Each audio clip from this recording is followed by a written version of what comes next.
Bojorquez and Castro-Bojorquez is the last names of my mom and my dad.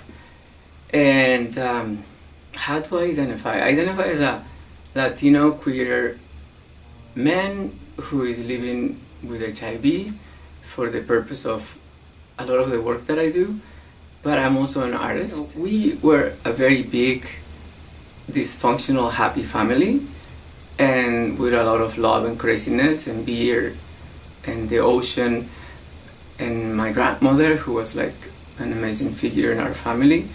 And so I felt part of a clan all my life. And most of the time, the aggressions will come from people outside my family, not from within my family, and which is rare, because most of the time people start becoming or being bullied in their own homes, unfortunately. So I didn't really feel that with my family. And so when I was in grammar school, one day, I think 5th grade, because I went to 5 different grammar schools. My dad was crazy. Somebody just called me all kinds of names, and my sister, younger than mine, was carrying this like nice purse made of wood, and she basically went and like this guy was drinking water from a fountain, and she just went like smacking with that purse that she bought in Guadalajara a couple of days prior to that. And I realized that there was an issue there. I was able to like find this friend of mine who happened to be one of my best friends, and we came to the conclusion. We just learned that we were gay.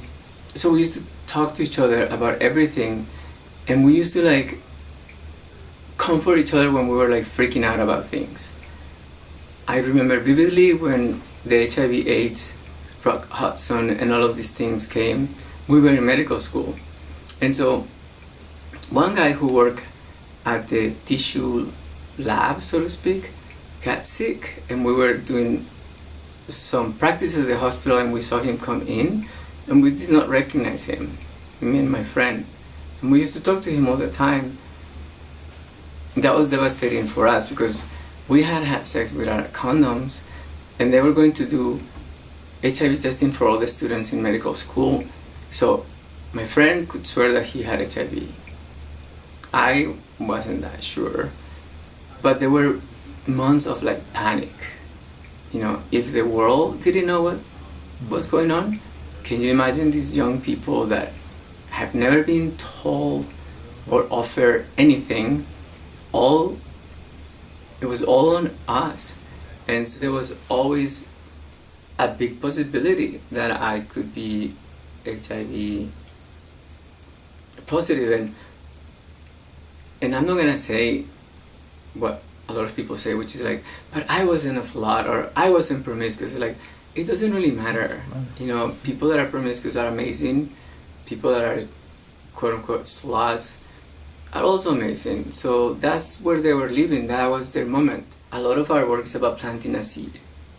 You know, we barely ever, it's not like direct service where you help the person that is bulimic.